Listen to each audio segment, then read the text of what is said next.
జై శ్రీరామ్. జై శ్రీరామ్. శ్రీరామనామం పలికితే ఏమవుతుందో చెప్తాను. మనం చిన్నప్పుడు, అంటే మా చిన్నప్పుడు, మేబీ మీ తాతయ్యల అమ్మమ్మల కాలంలో చూస్తే ఎలక్ట్రిసిటీ ఉండేది కాదు.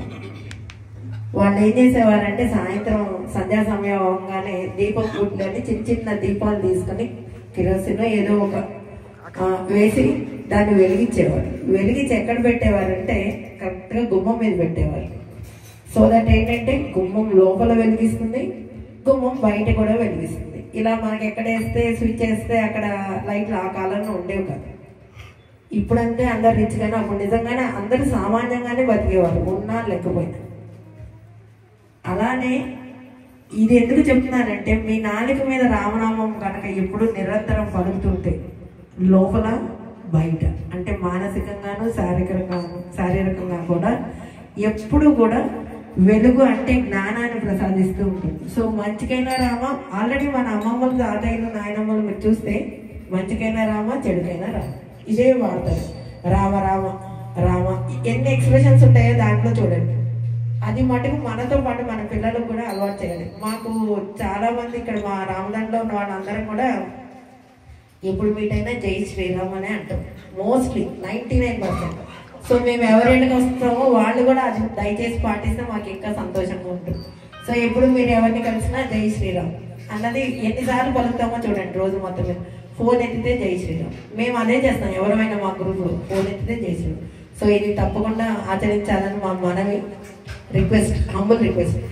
అండ్ ఇంకొకటి ఏంటంటే, రామాయణం కాదు, వచ్చే వారం నుంచి భగీరథ ప్రయత్నం గురించి చెప్దాం అనుకున్నాం. ఈ వారం నుంచి అనుకున్నాం, కానీ ఈ వారం శివాజీ మహారాజ్ కొడుకు గురించి చెప్తాం. శివాజీ మహారాజ్ రాజ్యానికి వచ్చేటప్పటికి, అంటే రాజ్యం తీసుకునేటప్పటికే ఒక్క మరాఠా కింగ్డమ్ తప్ప మిగిలినవన్నీ కూడా అన్యమత కంట్రోల్లోకి వెళ్ళిపోయినాయి. సో వాళ్ళు ఈ ఒక్క మరాఠా కింగ్డమ్ని కనుక ఆక్యుపై చేస్తే వాళ్ళకి మొత్తం యావత్ భారతదేశం వాళ్ళ కంట్రోల్కి వచ్చేసేది. శివాజీ బ్రతికున్న రోజులు ఔరంగజేబ్ ప్రయత్నిస్తూనే ఉన్నాడు, కానీ ఎక్కడ అసలు చాలాసార్లు శివాజీని బంధించిన తర్వాత కూడా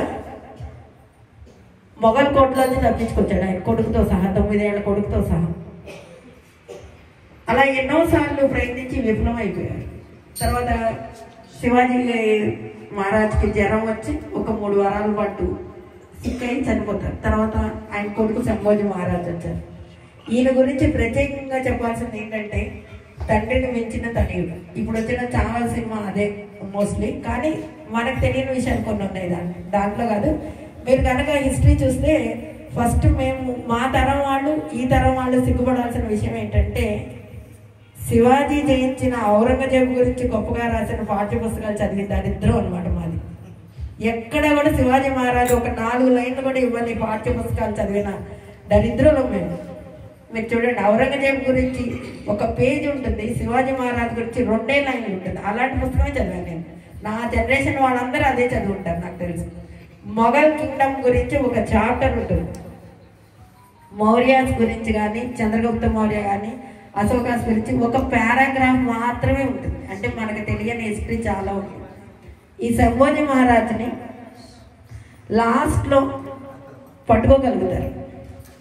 పట్టుకోగలిగిన తర్వాత ఆయన్ని బాగా బలవంతం చేస్తారు. అంటే ఒప్పుకోమని కొన్ని విషయాలు. ఒకటి, మా మతాన్ని గొప్పదని ఒప్పుకోవాలి. రెండోది, ఆ మతంలోకి మారితే నీకు బ్రతికేందుకు అవకాశం ఇస్తాము, మీ రాజ్యాన్ని కూడా మాకు ఇచ్చేయాలి, మాకు అనుగుణంగా మీరు పరిపాలించాలని చెప్తే, ఈయన నేను చచ్చినా చచ్చిపోతా కానీ మీ కింద నేను నా రాజ్యాన్ని మీకు ఇవ్వలేనా అని అంటాడు. మనకి చిన్నగా దెబ్బ తగిలితేనే అమ్మ అని మన రోజంతా బాధపడుతుంటాం, చిన్న కాలినా చిన్న గీసుకున్నా. ఈయన ఎప్పుడైతే ఆ మతంలోకి మారలేదని 41 రోజులు, ఇది ఆల్రెడీ అంతకుముందు నేను చాలా ఒకసారి చెప్పినట్టున్నా, నాకు గుర్తు, స్కూల్లో చెప్పాను, ఇక్కడ చెప్పాను. 41 రోజులు ఆయన ఎంత చిత్రహింసలు పెట్టారంటే, ఒకరోజు గోల్డ్ పీకేసేవారట, ఒక్కొక్క రోజు ఒక్కొక్క వేలు నరికేసేవారట, కళ్ళు పీకేశారు. అసలు ఆయన్ని ఎంత నీళ్ళు ఇచ్చేవాళ్ళు కాదు, ఆయన యూరిన్నే ఆయన తాగమనేవాళ్ళట. ఎంత నీచంగా చేయాలో అంత నీచంగా చేశారట. 41 రోజులు అలాగా అంత కట్ చేస్తే అసలు కనీసం తాగడానికి నీళ్ళు లేకుండా రక్తం ఓడ్చుకుంటూ అలాగా శరీరంలో భాగాల్ని ఒక కత్తితో నరగడం అంటే ఊహించండి. అలా చేసినా కూడా ఆయన 41 రోజులు కూడా అది భరించాడు తప్ప నేను బ్రతికుంటే చాలా అని అనుకోను. భారత మాత పౌరుషాన్ని నిలబెట్టాడు. ఆయన చనిపోయిన తర్వాత కూడా తలకాయ కట్ చేసేసి భీమా నది, మనం ఇది గాంగపూర్ వెళ్ళిన వాళ్ళకి తెలుస్తుంది, భీమా అమృత నదులు కలిసిన సంగమం, ఆ భీమా నదిలో ఇసిరేస్తే తర్వాత ఈ మరాఠా ప్రజలంతా వెళ్ళి తీసుకొచ్చి ఆ తగ్గ కార్యక్రమాలన్నీ కూడా క్రియలన్నీ కూడా చేశారు. ఇప్పుడు మనకు వచ్చిన భారతదేశం స్వాతంత్రం అంత ఈజీగా రాలేదండి. ఎంతమంది బలైతే వచ్చిందో మనకు తెలిసింది ఏంటంటే బ్రిటిష్ వాళ్ళు వచ్చిన తర్వాతే మనకు తెలుసు, కానీ బ్రిటిష్ వాళ్ళు రాకముందు కూడా చాలా మంది బలైపోయి భారత మాతని ఇలా బలిగించుకుంటూ వచ్చారు. అంతమంది బలి ఇచ్చిన తర్వాత వచ్చిన భారతదేశాన్ని మనం చాలా ఈజీగా తీసుకుంటాం. నేను ఇది ఎందుకు చెప్తాం అనుకున్నంటే ధర్మం గురించి పాటుపడేదే రామధర్మం. మీకు ఎక్కడైనా ధర్మ విరుద్ధంగా ఏదైనా విషయం కనిపిస్తే ధైర్యంగా వెళ్ళి మాట్లాడండి. మనం అలా ఎంతసేపు ఇంట్లో కూర్చుని నాకేం కాదులే, నా కింద నీరు వచ్చిన తర్వాత నేను చూస్తాలే, అప్పటి వరకు నేను ఎంటర్టైన్ అవుతాను, వాళ్ళతో ఎంజాయ్ చేస్తాను, ఇవన్నీ కాపకపోతే కొన్ని రోజుల్లో మనందరం కూడా పరాధీనలము అవుతాము. ఆల్రెడీ అయిపోయి ఉన్నాము, చాలా శాతం జరిగిపోయింది. మీరు చూస్తే హిందూస్ పర్సంటేజ్ వెరీ లెస్. ఇంకొక 10-15 ఏళ్ళు అయిన తర్వాత చూస్తే మనం మైనారిటీస్, ఇందులో డౌటే లేదు. నేను విషయం చెప్పడానికి కూడా భయపడ్డాను. We will become minorities. మనం మైనారిటీస్ అయితే మన బతుకులు ఏమిటో ఆలోచించండి.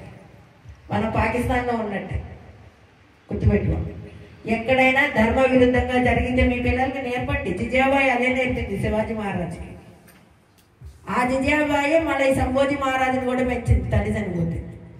అలా మనం కూడా పెంచాలి మన పిల్లల్ని. మాట్లాడినేవ్వండి, బయటికి వెళ్ళి ధర్మం అంటే ఏంటో నేర్పండి. ధర్మ విరుద్ధంగా జరిగితే దాన్ని ఎదిరించడం అనేది నేర్పాలి. మన ఎదిరించడం మనం నేర్పాం, కానీ ధర్మాన్ని ఎదిరించడం ఎప్పుడూ నేర్పం మన పిల్లలకి. ఇది నేర్పండి, ధర్మాన్ని ఇదే అంటే వాళ్ళలో ఉన్న ఆ ఫైర్ని మీరు అటు మలచండి. చూడండి ఎంతమంది బలైతే వచ్చిందో మనకి. మనం ఇప్పుడు ఉండి దాన్ని ఇంకొకరి చేతిలోకి పంపించామంటే మన అంత జాతగాని వాళ్ళు లేనట్టే. అప్పట్లో ఏ ఫెసిలిటీస్ లేదు, ఇప్పుడు అన్నీ ఉన్నాయి, మీకు అన్నీ ఉన్నాయి, కానీ మనలో ఆ ఫైర్ లేదు. మన పిల్లలకైనా ఇద్దాం కనీసం.